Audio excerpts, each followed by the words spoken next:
Assalamualaikum warahmatullahi wabarakatuh. Hari ini kita akan belajar fisika dan kita akan masuk ke materi 4, yaitu tentang gerak melingkar. Kalian pernah melihat biang lala dan pernah mengamati gerak pada biang lala? Atau mengamati gerak pada kipas yang menyala? Gerak pada ban mobil yang berjalan? Atau gerak jarum jam pada jam dinding? Jadi, apa persamaan dari keempat benda tersebut? Ada yang tahu? Ya, betul sekali. Jadi, persamaannya adalah keempat benda tersebut melakukan gerak melingkar. Jadi, apa itu gerak melingkar? Gerak melingkar adalah gerak benda pada lintasan yang berbentuk lingkaran atau gerak berputar. Istilah-istilah yang bakal kita temui dalam materi gerak melingkar ini ada dua. Yang pertama yaitu periode dan yang kedua yaitu frekuensi. Periode atau disimbolkan dengan T besar merupakan waktu yang diperlukan untuk satu kali putaran. Bisa dirumuskan bahwa periode sama dengan T kecil dibagi N, di mana T kecil merupakan waktu untuk keseluruhan putaran dengan satuan sekon atau detik, dan N kecil merupakan banyaknya putaran, biasanya disebutkan dengan kali. Yang kedua yaitu frekuensi atau F kecil, merupakan banyaknya putaran dalam satu detik.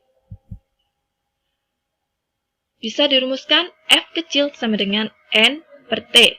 Berarti rumusnya frekuensi itu merupakan kebalikan dari rumusnya periode, di mana N kecil merupakan banyaknya putaran dan T kecil merupakan waktu untuk keseluruhan putaran dengan satuan sekon atau detik.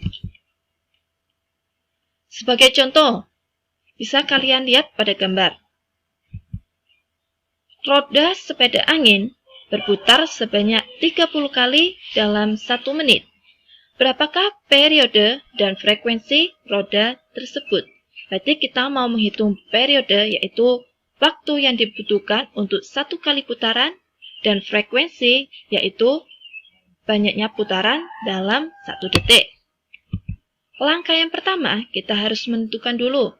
Diketahui, ditanya, baru bisa kita jawab. Diketahui dulu N atau banyaknya putaran yaitu 30 kali. T kecil atau waktu keseluruhan yaitu 1 menit. Kalau kita konversikan ke dalam sekon, 1 menit sama dengan 60 sekon. Ditanya periode atau T besar dan frekuensi atau F kecil. Kita lihat pada rumus tadi, T besar sama dengan T kecil dibagi N, atau sama dengan 60 dibagi 30. Hasilnya yaitu 2 sekon. Berarti waktu untuk satu kali putaran yaitu 2 sekon atau 2 detik. Untuk frekuensinya itu sama dengan N kecil dibagi T kecil, sama dengan 30 kali dibagi 60 sekon, atau sama dengan 0,5 Hz. Berarti banyaknya putaran dalam 1 detik yaitu setengah Hz. Gimana? Mudah bukan untuk menentukan frekuensi dan periode putaran? Kita akan lanjut ke materi berikutnya, yaitu tentang besaran yang mempengaruhi gerak melingkar. Jadi ini besaran-besaran yang berpengaruh dalam gerak melingkar. Yang pertama yaitu ada perpindahan sudut, yang kedua ada kecepatan linier, yang ketiga ada kecepatan sudut atau kecepatan anguler, dan percepatan sudut. Kita akan membahas satu persatu besaran-besaran di atas. Yang pertama, perpindahan sudut atau disimbolkan dengan theta. Jadi itu bacanya adalah theta. Perpindahan sudut itu apa? Jadi perpindahan sudut itu merupakan posisi sudut benda yang bergerak secara melingkar dalam selang waktu tertentu. Jadi dalam satu putaran penuh, besar perpindahan sudutnya itu sama dengan 2 pi radian jika dinyatakan dalam satuan radian. Jika dinyatakan dalam derajat, maka satu putaran penuh membentuk lingkaran itu adalah 360 derajat. Yang kedua, yaitu kecepatan linier atau disimbolkan dengan V kecil. Jadi kecepatan linier adalah panjang lintasan linier yang ditempuh tiap satuan waktu. Jadi kecepatan linier ini bersinggungan dengan garis singgung lingkaran.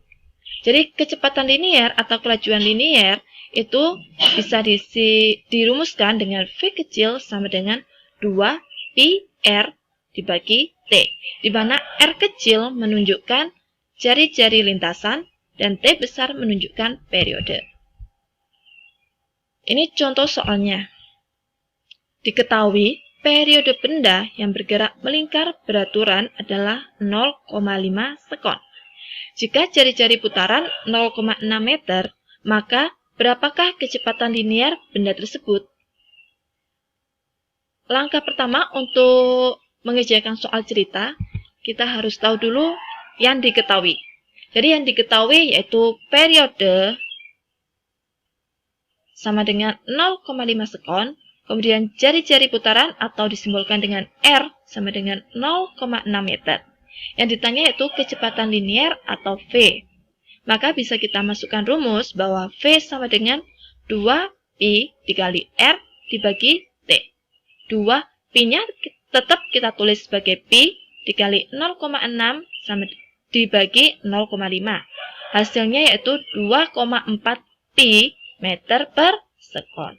Berarti kecepatan linier benda tersebut yaitu 2,4 pi meter per sekon. Gampang bukan? Kita lanjut lagi. Besaran yang ketiga yaitu kecepatan sudut atau disimbolkan dengan omega, itu bacanya bukan W ya. Jadi bacanya adalah omega. Kecepatan sudut adalah sudut pusat yang ditempuh partikel tiap selang waktu tertentu. Bisa dirumuskan bahwa kecepatan sudut adalah omega sama dengan 2pi dibagi T. Hampir sama dengan rumus kecepatan linier. Yang membedakan kalau kecepatan linier itu dikalikan dengan jari-jari lintasan, kalau kecepatan sudut jari-jari lintasannya tidak berpengaruh.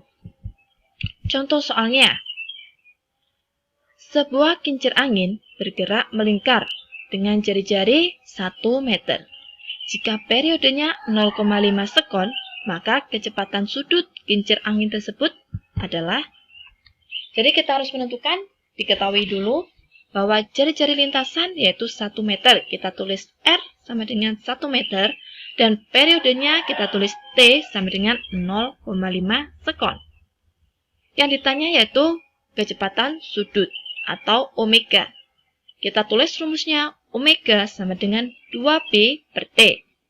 Sama dengan 2pi dibagi 0,5 dan hasilnya adalah 4pi radian per sekon. Ini ada hubungan antara kecepatan linier dan kecepatan sudut. Bahwa dirumuskan bahwa kecepatan linier itu sama dengan kecepatan sudut dikalikan dengan jari-jari lintasan. Besaran yang terakhir yaitu percepatan sentripetal atau disimbolkan dengan AS. Jadi percepatan sentripetal yaitu percepatan yang tegak lurus. Mohon maaf ya, itu ada kesalahan. Yang betul adalah percepatan bukan kecepatan. Yaitu percepatan yang tegak lurus terhadap kecepatan linier dan arahnya menuju ke pusat lingkaran. Jadi arah dari percepatan sentripetal itu menuju ke pusatnya lingkaran. Dirumuskan bahwa percepatan sentripetal atau AS sama dengan V kuadrat per R. Atau AS sama dengan omega kuadrat dikalikan R. Contoh soalnya. Sebuah benda bergerak melingkar dengan kecepatan sudut 2 radian per sekon. Jika jari-jari lingkaran 0,5 meter, berapakah percepatan sentripetal benda tersebut? Jadi yang diketahui yaitu kecepatan sudut atau omega sama dengan 2 radian per sekon, dan jari-jari lingkaran yaitu 0,5 meter. Yang ditanya AS bisa kita tuliskan rumusnya sesuai dengan yang diketahui, yaitu omega kuadrat dikali R. Sama dengan omeganya 2 dikuadratkan dikali 0,5. Dan hasilnya yaitu 2 radian per sekon kuadrat. Bagaimana? Sudah bisa memahami contoh-contoh soalnya? Jika masih ada yang kurang paham, bisa kalian tanyakan ke guru fisika kalian, bisa ke Bu Wulan ataupun ke Bu Listiani. Sekarang ini ada 3 latihan soal yang harus kalian kerjakan. Jadi untuk menghindari pertanyaan-pertanyaan, Bu, tugas fisikanya apa? Bu, tugasnya fisika ngapain saja? Jadi ini Bu Wulan plotkan tugas fisika yang pertama, kalian harus merangkum materi dari video atau modul yang sudah diberikan. Dan yang kedua, kalian harus mengerjakan latihan soal sebanyak 3 soal. Sudah? Sekian materi tentang gerak melingkar. Semoga bisa dipahami. Saya akhiri. Wassalamualaikum warahmatullahi wabarakatuh.